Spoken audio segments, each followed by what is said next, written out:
It's time for Michigan's newest sports talk show, Mitten Madness. And here he goes. Defense win championship. Michigan sports talk from here in Battle Creek. The latest stories, the biggest games, all across the Mitten State. That's not something you play with. Streaming live and on demand on the 95.3 WBCK app. Here are your hosts, Jacob Harrison and Da'Jzon Hughes. Well, hello there and good morning. It's Mitten Madness on 95.3 WBCK. Jacob Harrison and Da'Jzon Hughes. It's good to be back. A couple of weeks off for the holidays and back in the swing of things to talk all things Michigan sports. And good Lord, everything is going right in the world of Michigan sports. Before, last night for us, as we're recording on Friday, Detroit, the Pistons, I guess to be more specific, lost to the Warriors, and that was the first loss that any professional Detroit team had taken since the new year. They were up to 9-0 heading into Thursday night. So a lot of great things to get into, and we're going to talk Pistons here in a little bit. We're going to pick all of the NFL playoff games. We're going to talk some college basketball, some Detroit Lions, and more over the next hour. But we'll start how we always do. And DJ, how's it going, man? How were the past 2 weeks while I was down in Bama? Oh, it was great because I got to get everything off and you couldn't say anything about it. So that part was awesome. Especially given the circumstances. Yes, absolutely. Obviously, as you know, technical difficulties can get in the way. So that was fun working through those last week while I was solo. But other than that, life's been great. Just been enjoying. I had some time off as well over that course of a couple of weeks and, enjoyed the holidays. And other than seeing my first Detroit Pistons loss in person, my first in-person loss, let me say that. I've seen them lose plenty of times. But in person, I had never seen them lose while at the game before yesterday. Yeah, like I think you said this before, is when you're God, you're just kind of God. When I'm God. Yeah. But the Michigan-Alabama game was tortuous. Hey, props to you guys. It's easy to win a game when you get 3 or 4 turnovers in the first quarter and you're able to get points off of all of them, even if it's just field goals. Alabama couldn't do anything, dude. I'm glad that Jalen Milroe is going to the NFL because he just wasn't a fit with Kalen DeBoer, and I wouldn't want to see him play somewhere else. It just makes the most sense for all parties. But nonetheless, we'll see how things go. But hey, the year of the Michigan Wolverines absolutely owning the Alabama Crimson Tide from January 1st to December 31st. Hats off to you. I'm impressed with it. Good stuff. All right, let's start with the Detroit Pistons, who are, at this moment that we are talking, they are 500. They are 19-19. We do not know. Oh, I'm getting ahead of myself. That Raptors game is tonight. So they are just simply at 500. They are 19-19. When they beat the Nets, that took them above 500 for the first time since 2019. And I don't know, DJ, before the season started, we were like, just keep low expectations. All they got to do is double their win total. Well, they're like 5 games away from doing that, just doubling the win total. And being in the position that they are in and the trade deadline being a month away, it's kind of time to start pushing, for these Pistons to be a touch more than just improving.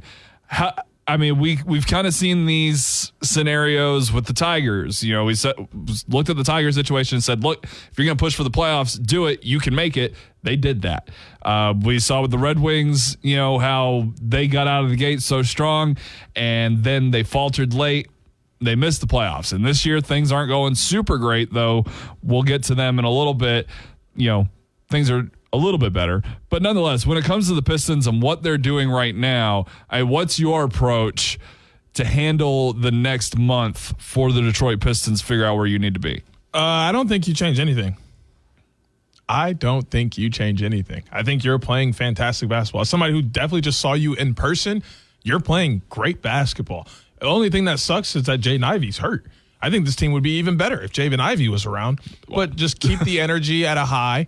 Continue to play Detroit Pistons basketball the way that you guys have marked your team up to be, and how you have. Like, the good thing is that everybody knows their role on this Detroit Pistons team, and they're now settling into those roles, which is why I don't think you change anything up. Only change things up if you have to, such as an injury or something, changing the lineup, things like that. But other than that, everybody knows their role and they're accepting it and they're falling into it. So allow them to step into that role, be confident and comfortable in it, and then you look to really make a push. You're in a good spot at 500. You're a game behind third place in the Central. You're going to be making your way up the East rankings if you continue to win games.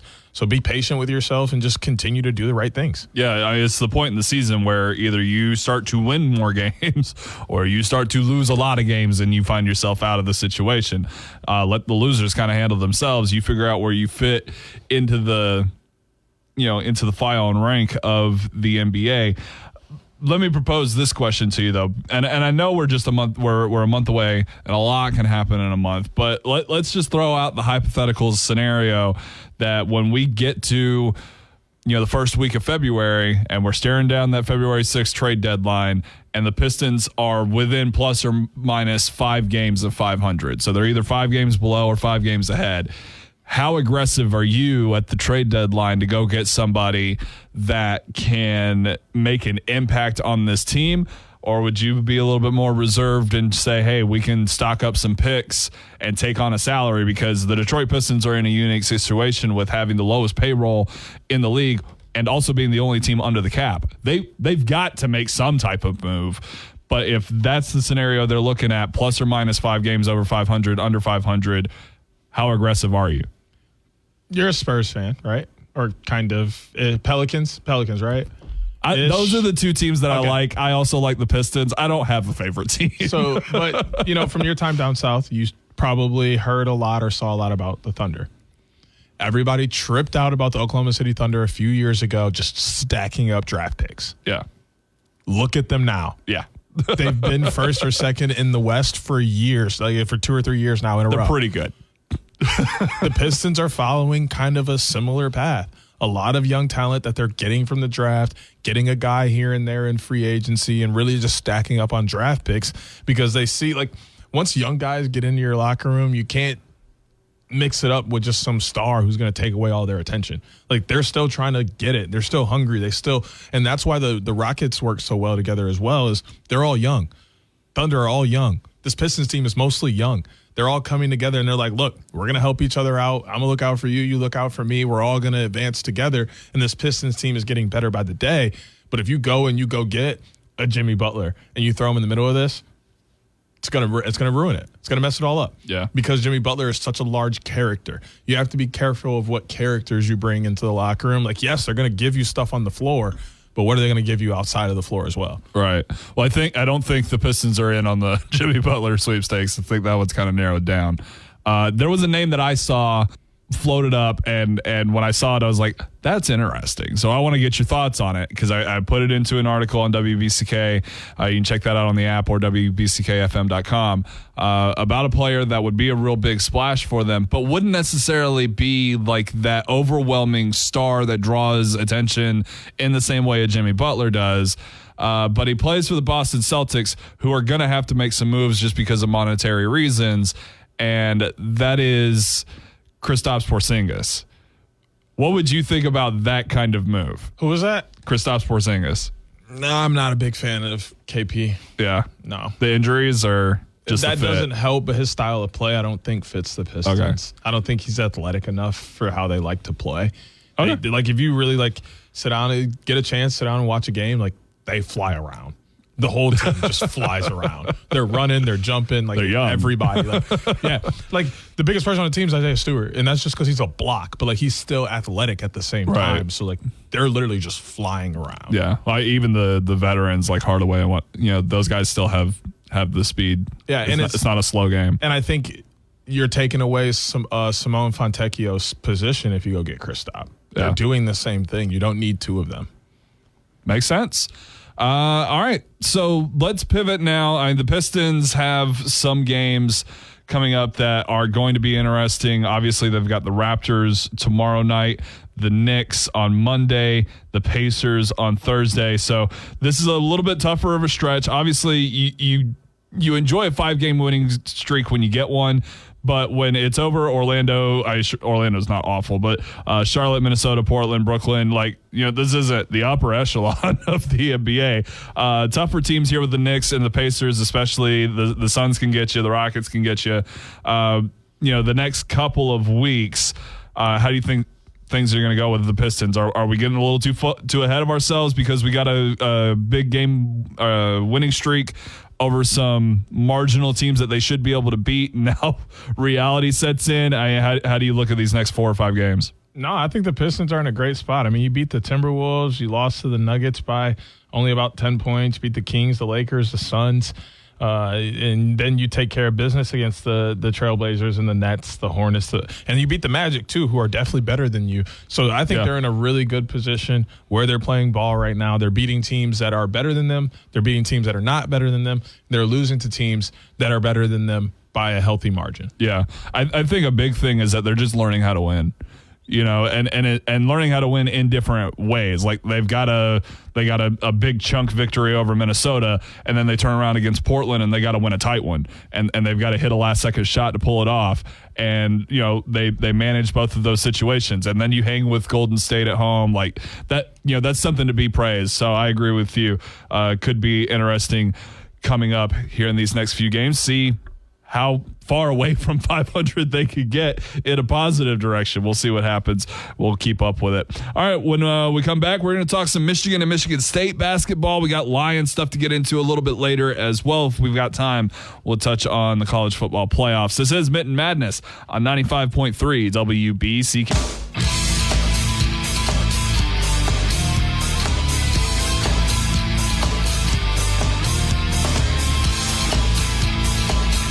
All right, back here on Mitten Madness, 95.3 WBCK, Jacob Harrison and Da'Jzon Hughes, talking Michigan sports and getting into it with Michigan and Michigan State basketball. Let's start with your team first, DJ, with the Wolverines on a 4-game winning streak. They've got Washington on Sunday afternoon and then Minnesota a few days after that. But they're coming off of a pretty convincing win over UCLA. 4-game winning streak. 2 of those games against inferior opposition, USC and UCLA, though they fall prey to the Wolverines. And the Wolverines sitting up there with Michigan State near the top of the Big Ten. I mean, you're just your assessment of the Wolverines here over the past week or two. I am extremely happy as a Michigan fan. They have done everything I've been asking them to do, which is just play good basketball. When you have the talent that they have, there's no reason for you not to be a good basketball team. It's clear who the 3-headed monster of this team is. You have Trey Donaldson at the guard, who has been fantastic and is averaging almost 15 points a game. You got Danny Wolf coming in, and he's averaging just over 10 points a game. And he's playing the 4. He's what we call a point forward. He's doing whatever he wants out there. He's playing positionless basketball, and he looks great doing it, being a 7-foot ball handler who can shoot from the outside, who has a mid-range, has post-game, but you can't stop him from driving to the cup either. And then we got to talk about big Vladislav Golden. Big Vlad is hooping. Man's put up 36 against UCLA the other night, had 21 in the first half. Yep. He's been a huge difference maker for the Wolverines this year, and the fact that he commands the paint in a way that affects the game even when he's not there. Like, you can see when he's outside the paint or he's on the bench, teams are still worried about driving inside. Yes, there's a couple other 7-footers on this team, so the size is there, but they don't play the same way that Golden does. And he's really brought an energy to the team that has created this atmosphere for them to be extremely successful. I mean, they have 3 losses this year. Those losses are by a total of 5 points. Not each game they lost by 5 points. They lost a game by 2, another game by 2, and a game by 1. And 2 of those losses are good losses, very good losses. And honestly, I think the Arkansas loss will end up being a good loss. Well, that was one playing, of the two I was talking about. Oh, I think. Well, I wasn't talking about Wake Forest. I think Wake Forest actually is going to be a great loss. They're playing in the ACC, and they're not playing bad basketball. Okay. So if they beat a couple of those ACC teams, that makes you look even better. Yeah. So like they don't really have a bad loss yet, and they're playing good basketball at the best time of the year. They're now getting ready to, I think, head into Purdue, who's ranked 20th at the moment, on a 8-game win streak. Yeah. It's hard to lose when you've been winning that many games in a row, which we'll talk about in just a second with someone else. When you're rolling like that, you're rolling. And right now, Michigan's rolling with 2 or 3 of the best players in the Big Ten. With that in mind, that especially that last statement, is Michigan underrated, like severely so? Because it feels like when I'm looking at the rankings, Michigan and Michigan State are right next to each other. There's some power rankings on ESPN, and they're in the low teens in the national rankings, the polls, whatever. Michigan's down in the 20s, and Michigan State's barely in the low teens themselves at 16, and both these teams appear to be pulling away from the Big Ten because they're playing dominant and they're playing well, and especially with these Michigan Wolverines, when you got Golden and you've got what's going on here with Danny Wolf and company, like I'm having a hard time understanding why the Michigan Wolverines aren't getting a little bit more love. And I understand it's because they haven't played the craziest competition. The Big Ten is a little bit more muddied. You don't have some elite team at the top, but I feel like it's almost just because they won't crown Michigan and Michigan State as that team just yet. I mean, what do you think? Are they severely underrated? No, I actually don't think either team's underrated. The thing about Michigan State is they have one good win over North Carolina earlier in the year. They have a couple losses as well earlier in the year against ranked competition that are good, and I like all of that, but they're falling privy to not having a tough schedule. Their strength of schedule is going to be lower than some of these other teams that we see ranked, especially when you look at the 10-game win streak they're on right now. They haven't played anybody. Not saying that they aren't going out there and taking care of business. They're beating everybody by 20 and 30. They're playing good basketball. They're not turning the ball over. Like, they're doing things right, but you got to help yourself out. You got to play some tough competition. You can't go 10 games playing subpar and then think it's going to help you out. I think once they get back into Big Ten play, we're going to see them get back into the rankings because they're going to be playing teams that, quote unquote, have respect and help their strength of schedule. Michigan on the opposite side, I think they're falling. I don't think they're underranked either. I think they're falling privy to having an absolute atrocious season last year. You got to make up for that. Yeah. You got a new coach in here. You have 11 new guys, whether they be transfers or freshmen, on this roster. No one knows what to expect from you yet. And then when you look at your losses, they're going to help you. And I think who they have lost to and how they have lost is the reason why they're ranked and Michigan State isn't. Well, State's 16 and Michigan's 24. Yeah. I don't know what I was looking at. All good. But yeah, like their losses are what's keeping Michigan ranked. Their wins for Michigan State is what has them at 16 rather than being in 20. But the thing is, there's a handful of Big Ten teams that are ranked, and they're going to stay ranked, or some will pop in and out of these rankings, and that's going to only help Michigan and Michigan State boost their resume. When it comes to Michigan State, they're playing well, but they're also in that stage of, okay, who's taking over for Tyson Walker last year, who was fantastic. They're kind of hoping Jaden Atkins is going to be that guy there. But like you said, that schedule is tough, especially in the coming weeks. And Northwestern and Penn State are going to play you hard. It's been Big Ten basketball. But, I brought up Illinois, who's ranked 13th, and you're like, oh, Illinois. So, how does Michigan State start to build some of that respectability if their schedule isn't helping them out? They don't need to. Like, to me, being ranked isn't a big deal. You don't want to be... But you want to have respect for what you're doing, is my point. Everybody has respect for Michigan State. It's Michigan State basketball. Okay. You know what's coming with Michigan State basketball and Tom Izzo when they step on your floor. It's just a matter of, like I was explaining, I think I said this a little bit last week, is Michigan State's not a team that cares about winning the Big Ten regular season championship. They'll take it. They just need to be in the tournament and have a chance. They don't care about winning the Big Ten tournament. Yeah. They'll take it. They'll celebrate it. They just want March Madness. So but don't you want to have teams fear you when you go into I think Michigan State tournament? might be one of the most feared tournament teams ever. Michigan State. I don't mean historically. I mean this year. That travels. Okay. That is an every year thing. If there's one team you don't want to run into in the playoffs, it's Michigan State. They play their best basketball in March.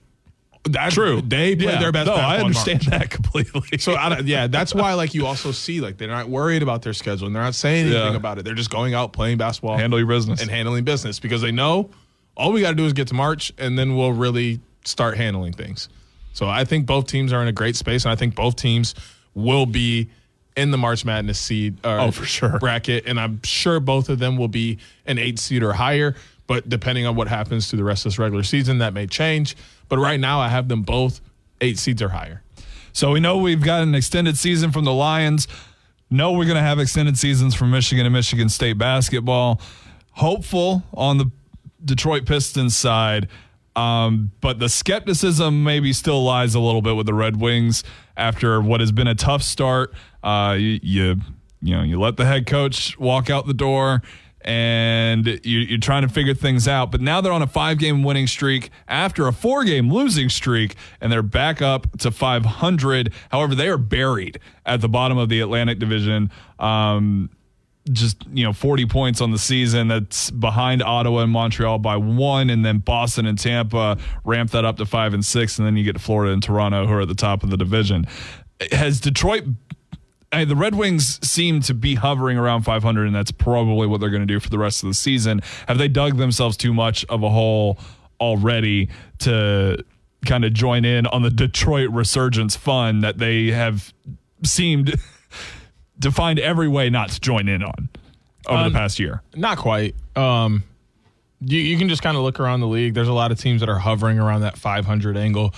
So I think, coming out of All-Star break, you need to be on a winning streak and push yourself over that 500 hump that you see everybody hanging around. It gives you a few games to play with at the end of the year to try and squeeze into that wild card. But right now, I think they're on a good pace. They've won a few games in a row now here at 5, looking to make it 6 when they play the Blackhawks last night. So we'll find out as you guys know. So the big thing here, though, is that they're on a good pace. They're patient, and they're scoring goals again.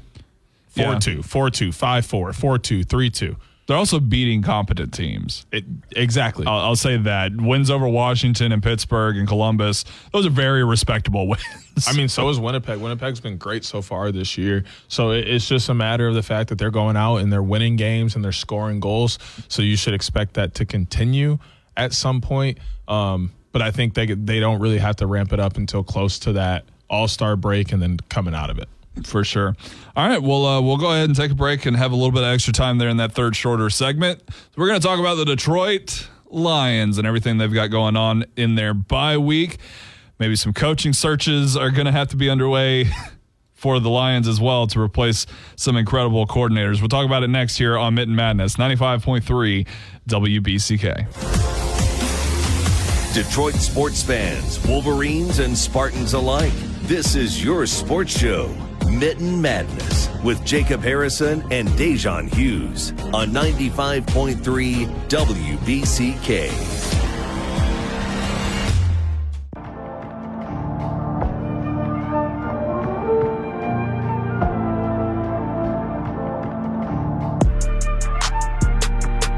All right, back here on Mitten Madness, 95.3 WBCK, Jacob Harrison and Da'Jzon Hughes. Let's talk some Detroit Lions. They are off this week because, my goodness, they have the best record in the NFL, tied up with the Kansas City Chiefs for the 1 seed on the other side of the bracket. The Lions, the 1 seed in the NFL playoffs on the NFC side for the first time in franchise history. 15 wins is a franchise record. They won the NFC North back-to-back seasons for the first time ever. The list of accomplishments is absurd. And oh, by the way, they've got 20 players on IR. and almost all of them are on one side of the ball. And as guys come back, as Anzalone comes back, then you see other guys go down.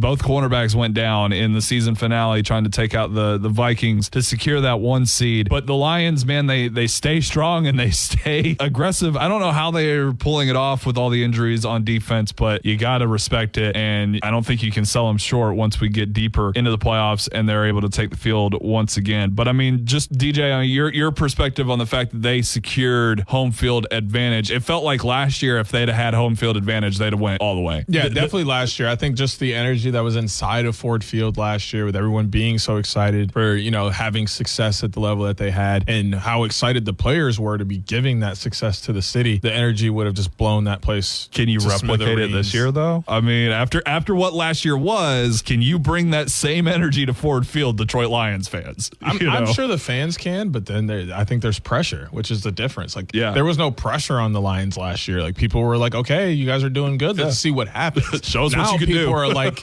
you're the number 1 seed. What you going to do with it? Yeah. It's a very different atmosphere, but I don't think that changes too much for the fans. And then I think the cool thing about the Lions is when their fans show up, they play because their fans are there and they like playing for them. So I don't think they're going to have any problems until possibly the second round. We'll see what happens in the first round. They don't play it until the second round. So the problems will arrive. I'm not talking about them. You mean NFC Championship? With what's going around. No, well, just what happens in the first round, the wild card round. Yeah. And who they get matched up with. They could have trouble with that team. They could not. All depends on who wins in that wild card round. It'll be interesting nonetheless.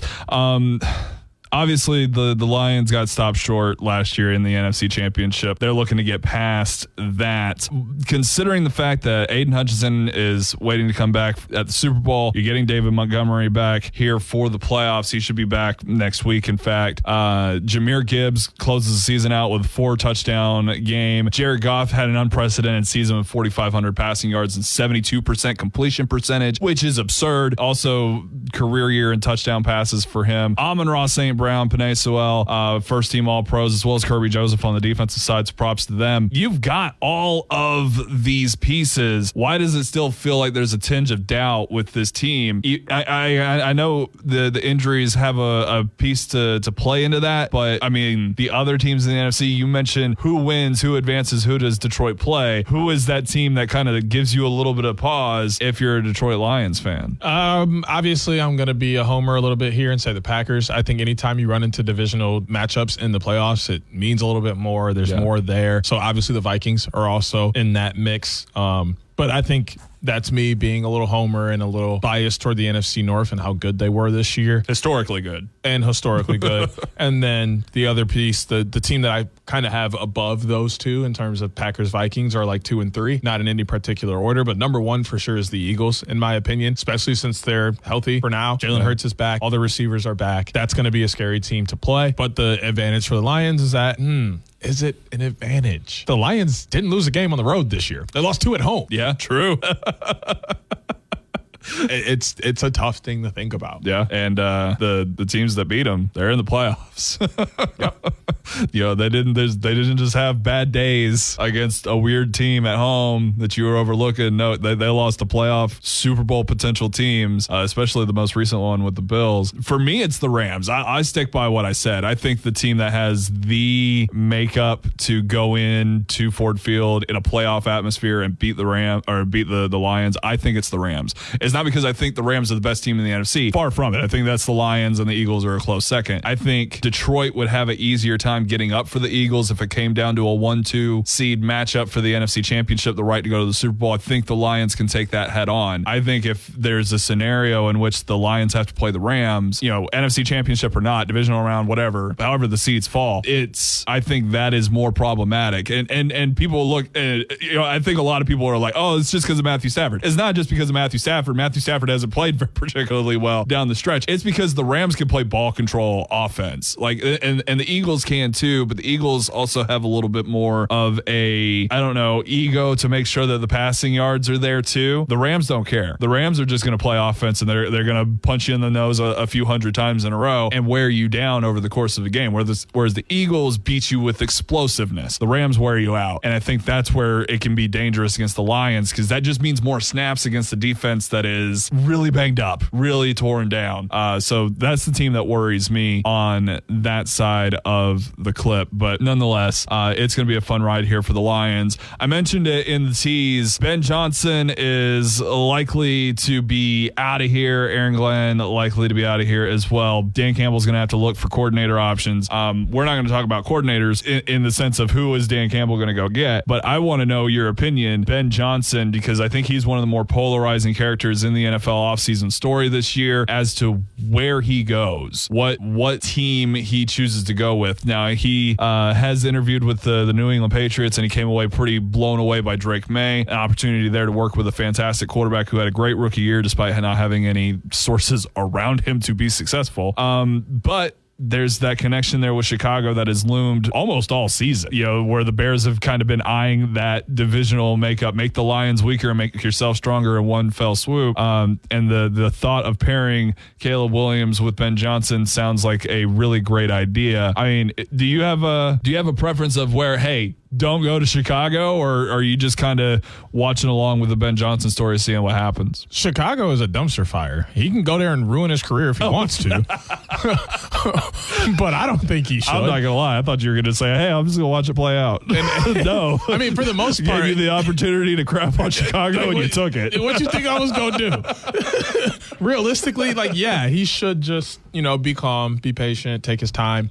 I'm going to be calm, patient, and just watch what happens because I don't care. In my opinion, what are you going to do about it? In my opinion, his best choice is to try and get a pay raise first. But also, I understand you're a coordinator. He's going to get a pay raise. They would be a head coach. But if you can get a pay raise, keep your job where you're at, maybe win another championship or two, and then leave. He already did that once. It was pretty unprecedented as it was. Exactly. I'm not saying, because I'm just saying, imagine this, because he almost took that Washington Commanders job last year. Imagine him coaching Jaden Daniels.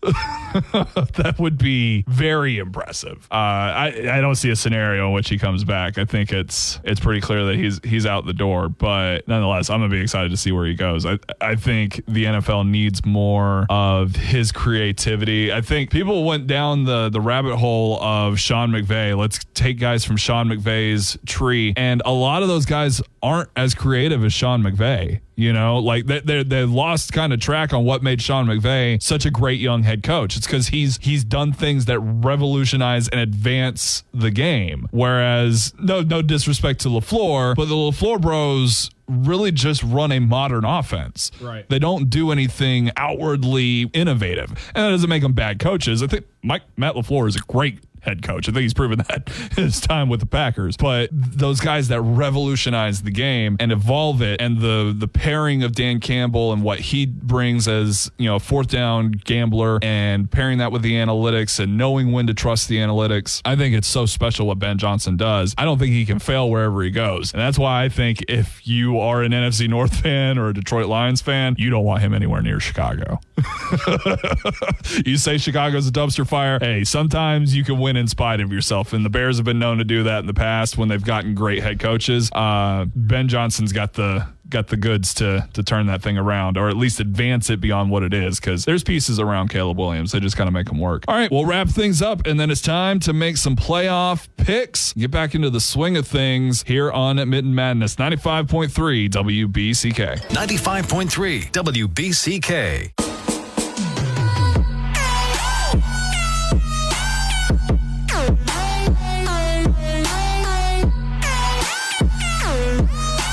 All right, we're back here on Mitten Madness, 95.3 WBCK. Jacob Harrison and Da'Jzon Hughes, and it is time for us to make our picks. And it is Wild Card Super Weekend, or whatever they call it, where we've got 3 days of playoff football in the NFL. It's a lot of fun. If you expect that your team is going to win, if you expect your team is going to lose, it's kind of tough. But nonetheless, we're geared up and excited to pick these games. DJ, what are the standings looking like? I feel like I have not had a lot of confidence here lately. You should feel pretty okay. Right now, you went 6-1 so far last week. I went 5-2. We do still have a game pending from the Ohio State, Texas, as we do not know that score at the moment yet. So you are only 3 games behind at 66-53. I am at 69-50. Let's get into it with the AFC West. Chargers taking on the AFC South champions, the Houston Texans. LA and Houston matched up here. Jim Harbaugh back in the NFL and back in the postseason, whereas CJ Stroud and the Texans have kind of been limping here a little bit. They had 2 losses there at the end of December to Baltimore, Kansas City, one of those teams that had a lot of games in like a 10, 11-day stretch. Not a lot of confidence around Houston, a lot of confidence going into Harbaugh's guys. DJ, who do you got? I'm going to have to go with Harbaugh here as well. This one's tough for me because I am a little bit of a CJ Stroud believer. And I do think that they have played good ball, and I do think that they have the pieces to be successful, as we've seen in 2 straight years that they're making it back to the playoffs. I just don't think with some of the injuries that they have at the moment and with the way that they have played this year, that they're going to be able to beat a hot Chargers team. That's the difference, is Chargers are coming in hot. They've been playing their best football for the last 3 weeks to a month. They're ready to go. Yeah. Houston has had some slips recently, so I'm going to go with the Chargers. I agree. I think the Chargers are one of the more consistent teams in the NFL. Now, look, they're 11-6. They're not the most consistent, but they're pretty consistent, whereas the Texans have been a lot more inconsistent, even being 10-7. And the difference between these teams on the paper might not be too different, but I think as far as makeup and roster and the veteran disparity, the fact that the Chargers have a ton of veterans and the Texans don't have very many at all, I think this one's too much. I think Harbaugh comes out with a victory with the LA Chargers advancing to the second round. That's going to take us over to the NFC. Excuse me. Keep us in the NFC. Over to the NFC. We just did an AFC game. I was thinking LA and thinking Rams. There you go. Shout out. Taking us over to the NFC. Probably one of the closer games that we'll see this weekend in terms of on paper. We don't know what we're going to see as far as scoreboard.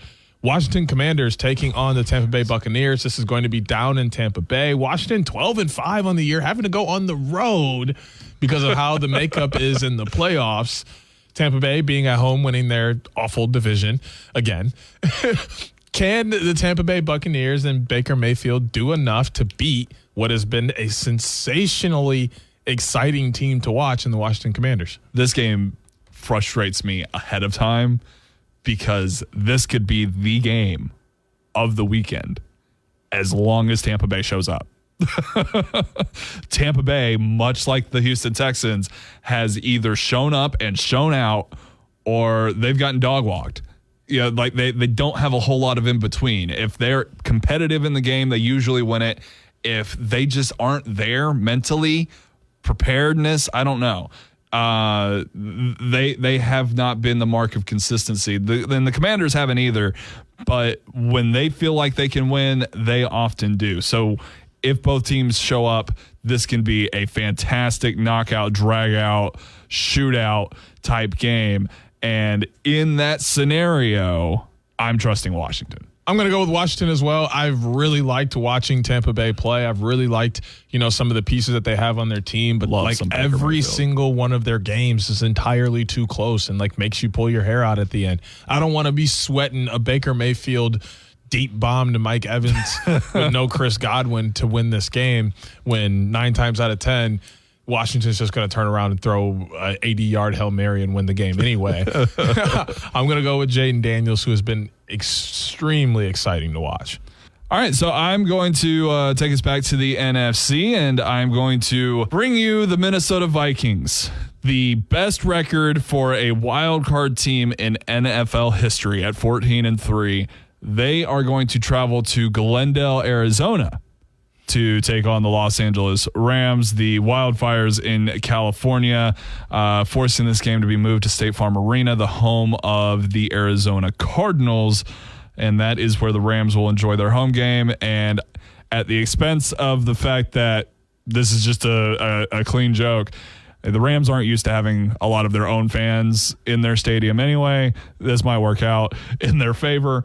Nonetheless, the Vikings, man, down the stretch, Sam Darnold, he got you questioning a little bit. Some tight wins, and then that Lions game, that was tough. The Rams, however, take away that last loss of the season to the Seahawks, it doesn't really matter.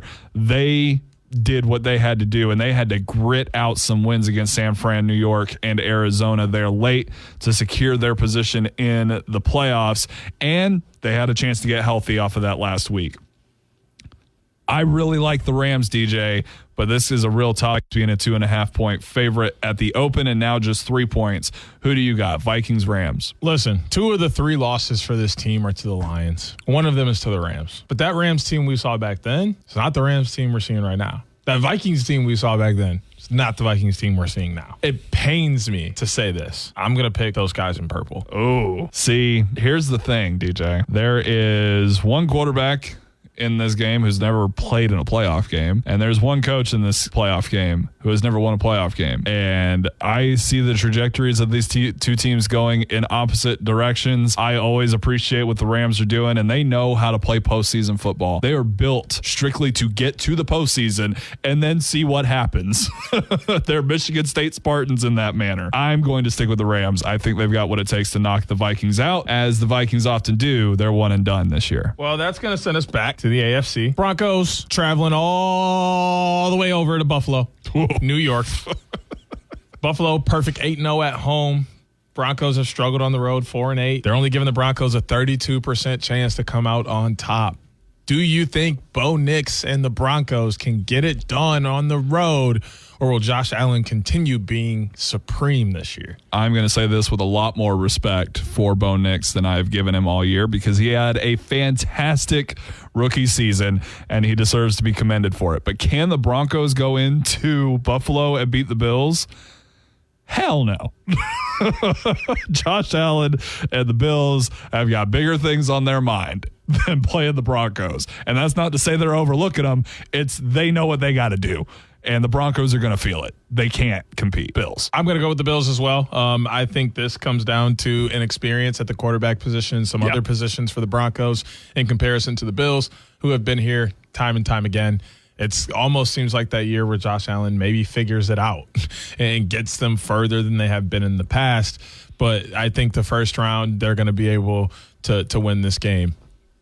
I resent you saying figures it out when the last time he played an AFC championship game, he played a perfect football game and still lost. I know. I'm just, he didn't lose.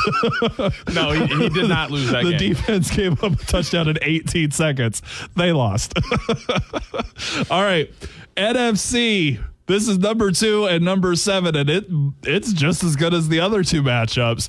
The Philadelphia Eagles hosting the Green Bay Packers. DJ, this is not a tough one for your guys. Justin Hurts has been cleared. He will be healthy and playing in this game. But Jordan Love also does not have a injury designation. So there's your answer. He's going to be suited up and ready to go. Packers are short-handed a touch, though. They did lose Christian Watson last week. So the passing game does take a ding there. Nonetheless, even matchup. If the Packers win, they come to Ford Field to play the Lions. DJ, who you got? Packers, Eagles. Oh, this one hurts. But actually, if you know anything about me, you know that I win either way because of my outside ventures being tied to Philadelphia. That's fine. But realistically, I would love for my Packers to win this game. I just don't feel confident in it. I'm going to go with the smart choice here and take the Eagles. But y'all already know, just like I said with the Michigan game when I picked Bama, I'm gonna be the biggest. Picked Bama? I did. I'm gonna be the biggest Packers fan I can. Be the biggest Packers fan I can. And if we win, I'm gonna celebrate like I picked them the whole time. So for me, it's a win. A win is a win. I'd take you back to Brazil, DJ. If Jordan Love doesn't get hurt, Packers probably win that game. I know. I know. It's a tough pick for me. But here's the thing: that game was in Brazil. It wasn't in Philly. I'm sorry. It's not that I don't think it'll be close. I just think the Eagles are convincingly good enough to win the game. It will be a fun game, but I will confidently take the Eagles. I don't blame you. That sends us over to your team. They're going on the road too, big boy. Down to Baltimore, as they say it. They're going to be taking on the Ravens. Ravens 6-2 at home. You guys are 5-4 on the road, only giving you guys a 27.8% chance to win. Does Mike Tomlin, Russell Wilson, and that offense have enough to get you guys a victory, or is it going to come down to the Ravens moving on? Do you know how long it has been since I've seen the Pittsburgh Steelers win a playoff game? Bro, I have watched my team win more Super Bowls in my lifetime than most people have. And yet, I haven't seen my team win a playoff game in 8 years. And now they go into this postseason after giving me the best season to feel about since 2018 on a 4-game losing streak, including a loss to the Ravens before Christmas. Until, listen, Derrick Henry and Lamar Jackson don't need Zay Flowers. Just say it. I love Zay Flowers, actually. He's a great player, but they don't need him. That's all you need. You need 8 and 22. Those guys are enough to beat Pittsburgh because Pittsburgh is already going to beat themselves. Ravens win. Well, with you saying that, you know I'm picking the Ravens. I've loved the Ravens all year. I don't think I picked against the Ravens at all this year, actually. And I think it was once. So obviously I'm rolling with the Ravens again. Lamar Jackson and Derrick Henry have been great out of the backfield. And then obviously they have gotten some help in other places as well. So with that, we're almost the same down the board. We both have Chargers, Ravens, Bills, Commanders, and Eagles. You're going to take the Rams. I'm going to take the Vikings. Let's find out what happens next week. Get us into the weekend, sir. It's bad enough that I picked Texas, and now I got to pick the Ravens, and I got to do what you said. I got to root for my team, knowing that if I get the win, it screws me over in another fashion. All right, that's going to do it for us all. Of those playoff games will be on BCK. So just check the listings for when those games will happen. They'll be on the radio 30 minutes prior for the first game for pregame festivities and whatnot. But you will catch every single NFL playoff game here on the station over the next 3 days. So enjoy that, and we will see you guys next week as we get ready for the Lions to host their first playoff matchup of the season. By the way, if the Lions go the whole way, BCK is where you're going to hear all of those games. So keep that in mind. We'll see you guys next week. Take it easy. Join Jacob Harrison and Da'Jzon Hughes every Saturday morning at 10 a.m. for Mitten Madness on 95.3 WBCK. Miss the show or want to run it back? Stream Mitten Madness on demand on the WBCK app. Sponsored by airwaycashforjunkcars.com.